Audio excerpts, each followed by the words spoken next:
So imagine buying an iPhone next year, only to realize Apple might be saving the real revolution for the phone after that. Sounds familiar?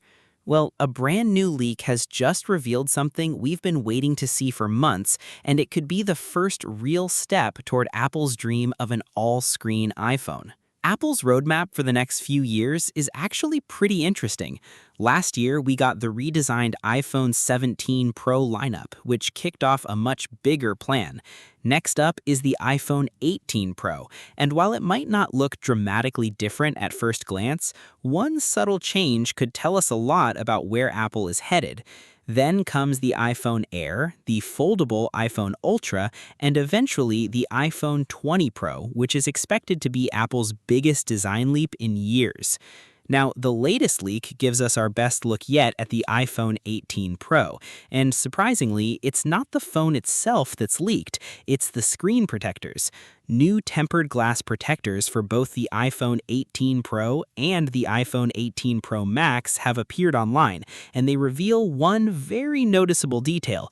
The dynamic island is clearly smaller than what we've seen on the iPhone 17 Pro in every previous generation.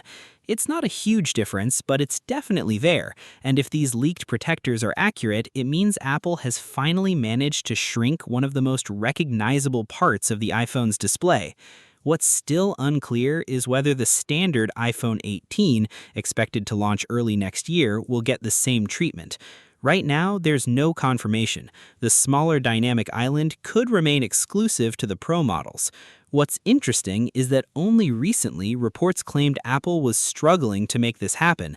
Apparently, there were technical issues that made shrinking the dynamic island much harder than expected.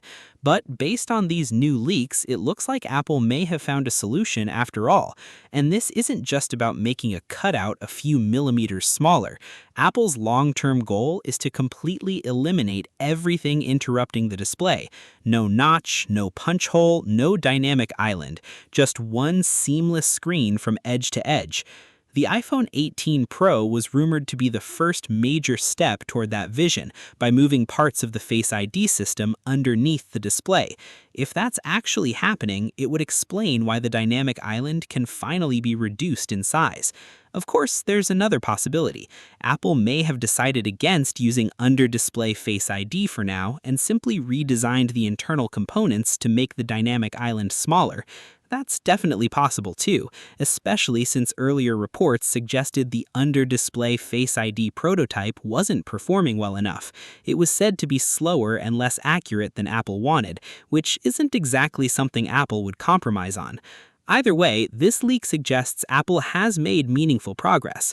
Now, from a design perspective, the iPhone 18 Pro won't feel like the massive upgrade that the iPhone 17 Pro was. It'll be more of an evolution than a complete redesign. Considering how successful the iPhone 17 lineup has been worldwide, Apple probably doesn't need to reinvent everything just yet. That said, will a smaller dynamic island actually convince people to upgrade? Probably not. The dynamic island has become one of the iPhone's signature features.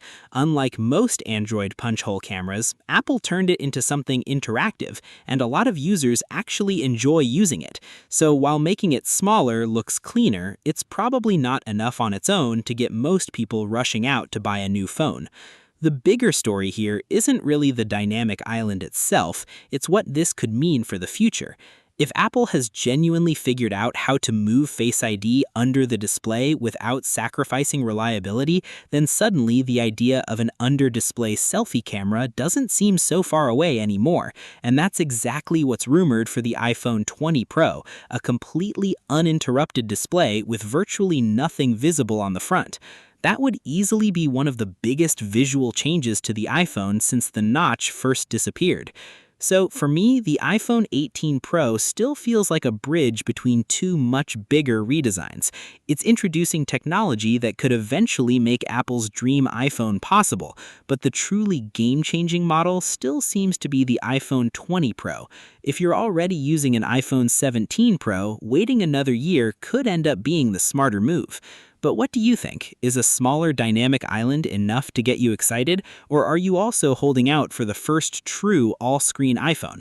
Let me know in the comments. And if you enjoyed this video, don't forget to like, subscribe, and I'll see you in the next one.